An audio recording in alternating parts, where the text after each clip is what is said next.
सद्गुरू श्री ब्रह्मचैतन्य महाराज गोंदवलेकर यांचं प्रवचन 1 जून.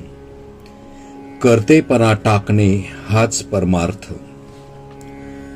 दोरीला जो साप म्हणून समजला तो बद्ध, पण दोरीला दोरी म्हणून ज्याने ओळखले तो मुक्त समजावा. देही मी नव्हे हे ज्याला समजले तो मुक्तच.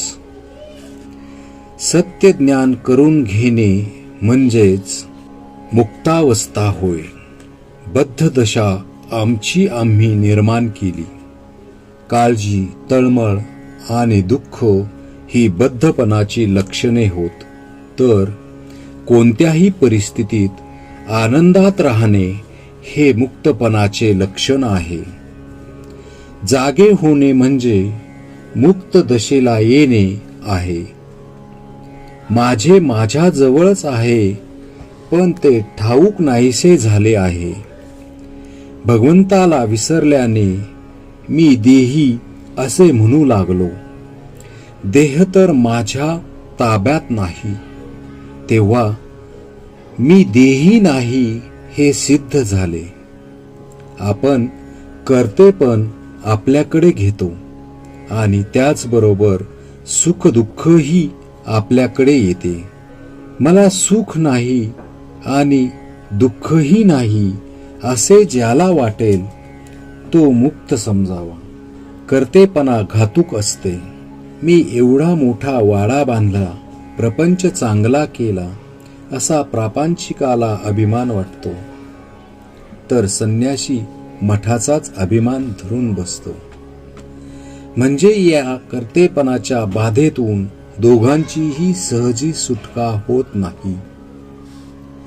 हे कर्तेपण सोडावेसे वाटले तरी ते आपल्याला सुटत नाही, याचा आपल्याला नेहमी अनुभव येतो.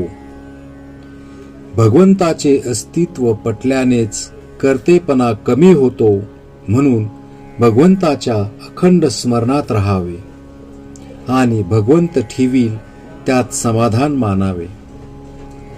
भगवंताच्या स्मरणाशिवाय जिथे आपल्याला सुख होते तो विषय समजावा. विषयाच्या संगतीत परमात्म्यापासून वेगळे असणे याचे नाव प्रपंच, आणि परमात्म्याच्या संगतीत विषयात राहणे याचेच नाव परमार्थ.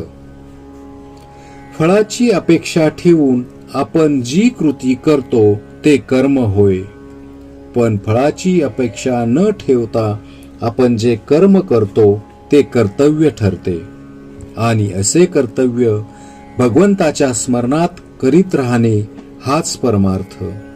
हे करीत असताना भगवंताला दृष्टीआड न होऊ देणे याचेच नाव अनुसंधान होय.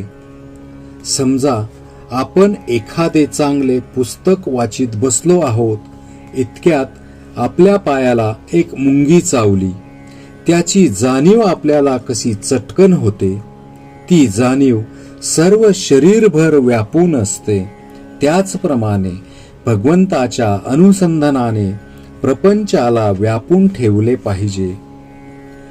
प्रपंचातला कोणताही उद्योग करताना अनुसंधान टिकवावे, अनुसंधानाचा अभ्यास करावा.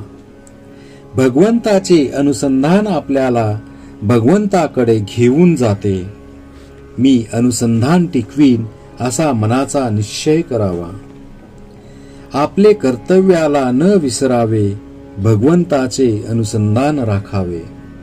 श्रीराम जय राम, जय जय राम.